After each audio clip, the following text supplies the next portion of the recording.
Bonjour à tous mes chers amis, bienvenue sur la chaîne de Del Piazza. Aujourd'hui je vous emmène avec moi dans mon baluchon afin de vous faire découvrir un petit week-end où je vais partir en Zélande avec Didier, un ami qui est fan de voile, et il me propose en tout cas de passer un week-end dans sa compagnie et son équipe afin de me rendre compte réellement qu'est-ce que ça implique d'être sur un bateau à voile. On va vivre pendant 2 jours dans les cales, et donc je sais pas trop à quoi m'attendre, et voilà, après le vlog sur chauffeur de voiture, place sur le vlog de marin sur un voilier.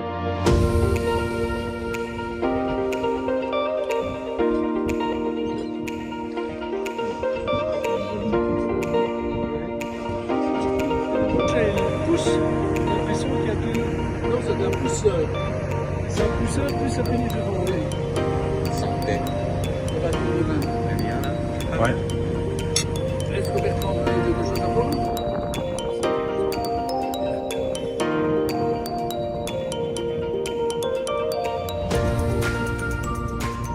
Voilà, alors je vais vous emmener avec moi en bas dans la cabine pour vous montrer un petit peu à quoi ressemble l'intérieur de ce bateau.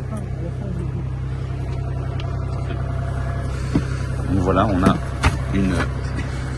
une échelle classique, il faut toujours descendre par l'arrière.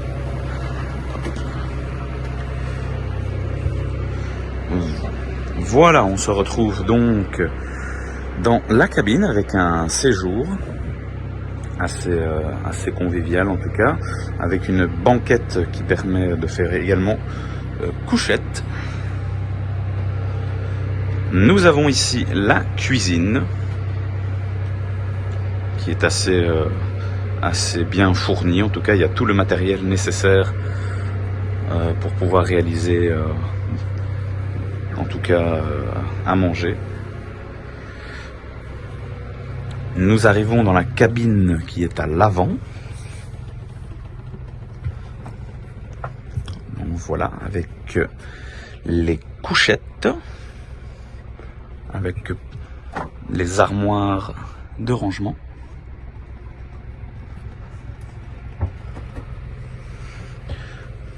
Vous avez ici une première salle de bain. Toilette douche en même temps. Voilà, c'est assez petit, mais en tout cas ça fait le taf.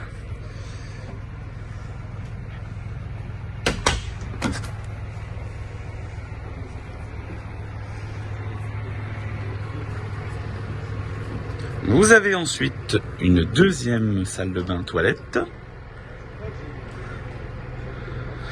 Alors il faut savoir que les WC sont des WC manuels, donc vous devez vider la pompe vous-même et remettre de l'eau avec cette poignée-ci.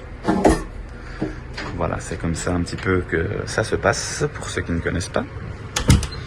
Et vous avez donc les deux cabines, la cabine bâbord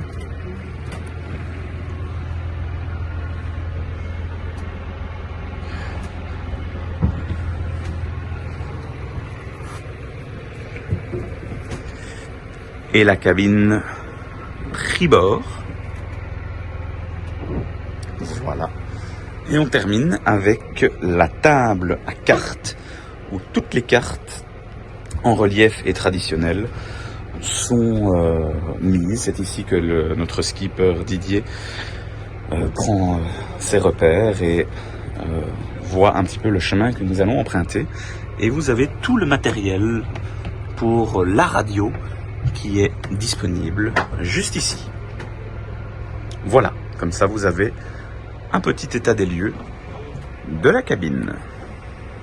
Voilà, donc on se retrouve avec la fameuse carte qui nous a permis un petit peu de voir et d'imaginer un petit peu le trajet que nous avons fait durant ce petit week-end. Donc nous avons ici donc une carte en relief, comme a expliqué Didier, avec ici ce sont des poils assez, des points assez rêches qui représentent en tout cas la terre. interne. Et ici nous avons des points un peu plus serrés où ce sont des bancs de sable, donc notamment où on pouvait retrouver des bacs à moules, des élevages qui étaient ici. Et donc on devait absolument éviter ces parties centrales qui sont voilà, assez dangereuses pour le bateau. Et au niveau des différents chenals, ils ont fait des petites bouées qui permettent vraiment de définir l'espace par lequel le bateau pouvait passer. Donc on peut voir par exemple ici l'espace entre ces deux bouées, et le bateau doit passer absolument entre ces deux parties. J'espère que je me fais bien comprendre, mais voilà, ça s'est passé un petit peu comme ça. Et nous avons donc démarré du port qui est ici, et nous avons suivi ce long chenal pour arriver jusqu'à un pont qui a la possibilité de s'ouvrir en tout cas. Donc c'est assez impressionnant. On est là juste en dessous, et vous voyez ce pont navigable qui s'ouvre, et nous passons entre celui-ci pour aller naviguer de l'autre côté, plus proche en tout cas de la mer. Nous sommes revenus après l'après-midi. Par ici, nous avons suivi ce chenal pour pouvoir à peu près rester ici, où nous avons passé une nuit à bord sur le bateau. Et aujourd'hui, nous avons repris le chenal de manière inverse, et nous faisons le tour dans l'autre sens et revenons ici à notre point de départ. Donc une très belle carte en tout cas qui a été réalisée par Didier et son équipe, qui nous a en tout cas permis à moi et mes compatriotes déficients visuels de visualiser en tout cas le trajet que nous avons pu réaliser durant ce petit week-end de navigation.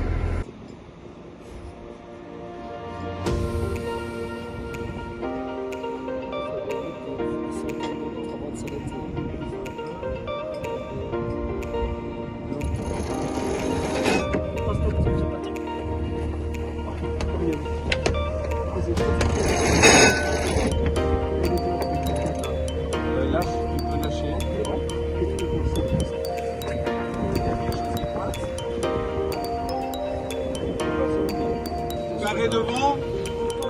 Arrêt. Larguez. Lâche. Voilà. Sportif, hein, c'est ça.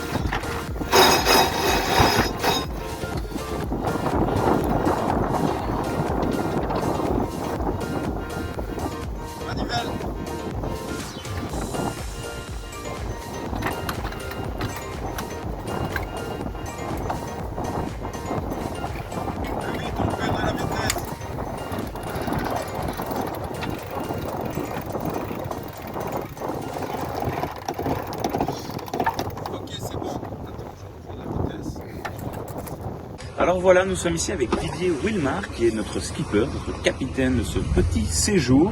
Alors Didier, est-ce que tu peux juste nous expliquer un petit peu, au premier abord, les caractéristiques de ce bateau? Alors c'est un bateau de 40 pieds, donc à peu près 12,50 m, 1,90 m de tirant d'eau et 18,50 m de tirant d'air. Alors pourquoi le tirant d'air, c'est-à-dire la hauteur totale du bateau? Pourquoi c'est important ici? Parce qu'il y a des ponts qui se lèvent, oui. Et on ne peut pas passer avec des mâts trop hauts, il faut attendre que le pont se lève, alors que les petits bateaux ne sont pas tenus d'attendre que la barrière bloque les voitures, que la sonnerie retentisse et que le feu vert nous permette de passer. Donc c'est toute une signalisation. Pour conduire un bateau, tu as donc forcément ton permis bateau. Tu navigues depuis combien de temps maintenant? Alors, moi, je crois que je peux naviguer depuis 30 ans. Depuis 30 ans? Oui, à peu près. C'est une passion pour toi, la passion. navigation? C'est une passion, oui. C'est un plaisir, c'est une passion. C'est de la détente parce qu'on est vraiment dans un autre monde, on vit un autre rythme. On vit au rythme du vent. D'ailleurs, on l'a vu ce week-end-ci, trop peu de vent le premier jour, c'est vrai. Le matin. L'après-midi, pas mal. Aujourd'hui matin, pas mal. Et aujourd'hui après-midi, schnoll. C'est ça. Oui, on est toujours dépendant forcément des conditions climatiques pour pouvoir faire de la bonne navigation. Donc, on a ici également un moteur, hein, c'est ça, pour en cas justement de non-vent, pour pouvoir... Et comme maintenant. Comme maintenant, voilà. On a décidé d'abandonner et de rentrer plus tôt au port, parce que c'est pas possible de naviguer là. C'est ça. Alors, tu as donc décidé ce week-end de tester une expérience. Donc, nous sommes ici donc 3 personnes voyantes et 3 personnes déficientes visuelles, et tu voulais que nous participions à ce petit week-end pour nous mettre en situation un petit peu sur un bateau. Comment t'es venue un petit peu cette idée Lors de discussions avec l'un et avec l'autre à Burn Challenge lors des séjours à ski, j'ai constaté que certains déficients visuels étaient intéressés par la navigation. Et donc j'en ai parlé à l'association qui m'a donné le feu vert pour faire un bateau test. Et je pense que le week-end est conclu. Tout à fait. Ce que tu en penses. Écoute, c'est très très bien. Peut-être pour expliquer un petit peu, quelles sont les adaptations vraiment pour les déficients visuels que tu as mis en place au niveau du bateau? Alors au niveau du bateau, aucune, parce que tout débutant commence de la même manière.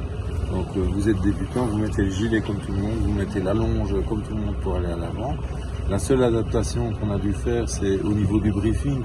On a modifié les cartes où on a collé du papier émery de granularité différente et des aiguilles pour figurer les épingles, des aiguilles pour figurer les bouées, pardon, des épingles et des aiguilles, de manière à ce que tactilement on puisse lire la carte, puisque la carte elle est par essence imprimée plane. Voilà, et je pense que les déficients visuels ont pu comprendre le parcours qu'on allait faire et comprendre ce qu'on avait fait, puisque on a consulté tactilement la carte à plusieurs reprises. C'est vrai, ça c'était vraiment bien, on la montrera après, hein, mais la carte est vraiment en relief et Didier a vraiment bien fait ça, en tout cas avec l'équipe, et on a pu vraiment se rendre compte en tout cas du trajet que nous avons fait. Nous sommes ici en Zélande, hein, c'est ça Didier? Oui. Alors tu as choisi la Zélande pour une bonne raison. Oui, parce qu'en Zélande, il n'y a pas trop de vagues. Et la Zélande est par essence une destination pour tous les débutants de Belgique énormément. Si on va en mer du Nord, il y a parfois des vagues infernales, comme pour le moment d'ailleurs. Je crois qu'il y a 1,50 m pour le moment. C'est pas navigable pour des débutants. C'est trop compliqué. Voilà. Ouais. Donc le choix de la destination n'est pas lié au fait que je suis avec des déficients visuels, et il est uniquement lié au fait que je suis avec des débutants. C'est ça. Donc c'est plus facile en tout cas de commencer comme ça pour se familiariser avec le vocabulaire et la navigation sans être trop secoué en tout cas par oui, on évite par la mer. On évite les frayeurs inutiles. C'est ça. Bah écoute, je pense que tu nous as déjà bien expliqué un petit peu les premières caractéristiques en tout cas de la navigation. Il y avait une deuxième chose qu'on a faite. Oui. On a fait une petite maquette de bateau. Oui aussi, c'est vrai. Avec des voiles à partir d'un bidon d'essai. C'est une idée géniale. C'est des idées auxquelles tu as pensé comme ça ou Alors, avec un des déficients visuels sur le bateau, nous avons eu contact avec une association française, un projet français qui s'appelle Cécile Voile. Oui. On a un petit peu discuté avec eux, puisque eux ont l'habitude de faire naviguer des déficients visuels, mais plutôt en voile légère. D'accord. Ils n'ont pas trop d'expérience de la croisière, j'ai constaté, mais les échanges étaient intéressants. Ils nous ont donné quelques idées. Voilà. Tu es content de ce premier test? Alors moi je suis content si les déficients visuels sont contents. Mon premier objectif c'était de rentrer sans blessé, encore 10 minutes, j'espère qu'il va rien se passer. Le deuxième objectif c'est que vous y preniez du plaisir, et le troisième objectif c'est que vous appreniez quelque chose et que vous ayez envie de revenir. Tout à fait. Tu aimerais réitérer l'aventure? Oui, le projet c'est si c'était favorable, si on avait de bonnes conclusions, c'est que l'année prochaine on passe à 2 bateaux, c'est-à-dire on split l'équipage en 2 et on le complète, et puis peut-être que l'année d'après 4, et puis peut-être encore l'année d'après 6, mais on ne montera pas au-dessus de 6 parce que ça devient trop compliqué à organiser. D'accord. Bah écoute, un très grand merci en tout cas Didier de nous partager en tout cas ce chouette moment de navigation qui est vraiment incroyable. Et ça va, t'as pas trop mal aux mains, t'as mis tes gants? Ouais, ça va, ça va. Alors voilà, nous avons ici une petite maquette de notre voilier qui a toujours été réalisé par Didier et son équipe, qui nous a permis vraiment, quand nous sommes arrivés sur le bateau, de pouvoir nous rendre compte un maximum de l'état des lieux de ce bateau, nous expliquer voilà, les différentes voiles. Donc nous avons ici la grand voile et ici devant le Genoa, de voile qu'on utilise, en tout cas que nous avons utilisé fréquemment durant ce petit séjour. Et donc ça nous a permis un petit peu de pouvoir situer où se trouvaient les différentes voiles et le différent matériel, avec la barre qui est représentée, le cockpit où on est en tout cas durant la majeure partie de la traversée, qui est représentée ici, où la barre se situe ici. Ça ressemble un petit peu à un gros volant, en tout cas qui permet vraiment de donner la direction et l'avant du bateau. Donc une chouette petite maquette qui nous a en tout cas permis dès notre arrivée de nous rendre compte du bateau.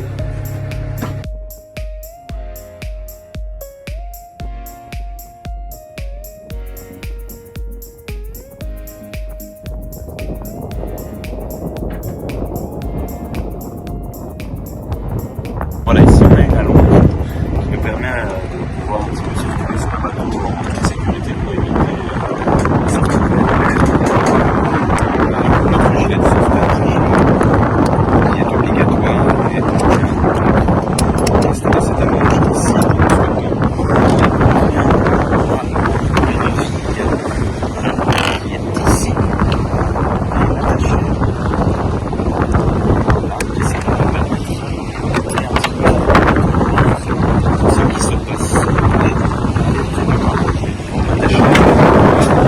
Belle vue sur l'avant du bateau. J'arrive, je vous montre ça.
Et voilà, je reviens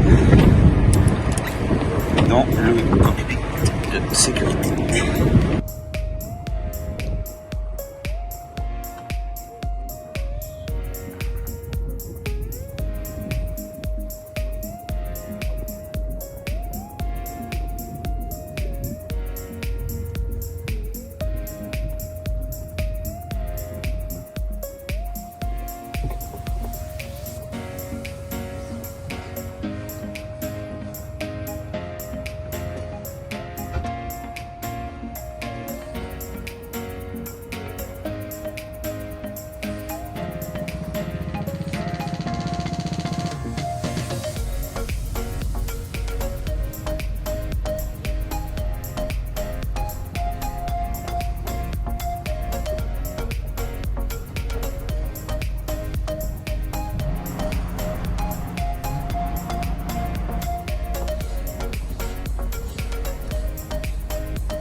avant. 4 000 de descente. Il faut descendre 4 000 de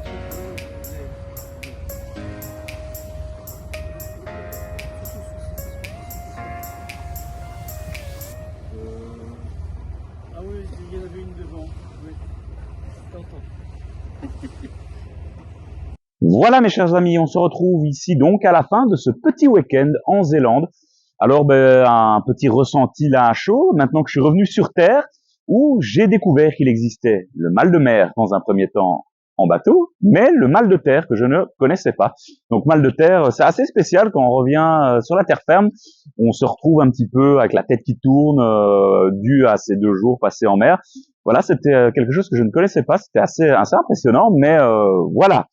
Pour en conclure un petit peu avec ce week-end, c'était vraiment génial. On a passé un week-end très immersif où on a vraiment appris toutes les parties importantes d'un bateau à voile tel que Didier nous l'a montré, la grand voile, les différentes petites voiles qui peuvent exister.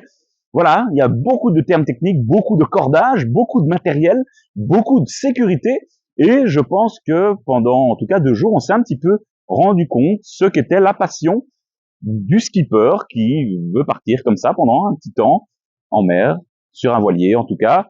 C'est vraiment très très chouette. Alors voilà, ça demande une certaine adaptation, que ce soit en termes de logistique, d'Oreca. Il y a des choses à faire avant, à faire après. Et donc c'était très très intéressant et le temps était, pour la première journée en tout cas de la partie, on a eu un petit peu de vent. Il faut savoir que forcément avec un voilier, si on veut prendre des sensations et du plaisir, il faut du vent, ce qui est voilà le grand combat en tout cas pour partir dans ce genre de séjour. On en a eu un petit peu, donc on a pu prendre en tout cas quelques petites sensations qui étaient vraiment vraiment très très chouettes. Et pour un premier baptême de la mer, c'était vraiment super. Donc franchement, je tiens particulièrement à remercier Didier, Dominique et Renaud qui nous ont assistés pendant ces 2 jours, que ce soit encore une fois pour la sécurité et aussi la possibilité de pouvoir filmer toutes ces petites parties de notre séjour que vous avez pu découvrir en tout cas dans ce vlog. Donc merci à vous en tout cas et c'était une expérience vraiment géniale à refaire en tout cas et si jamais l'activité se reproduit, j'en ferai bien sûr la promotion sur mes différents réseaux sociaux.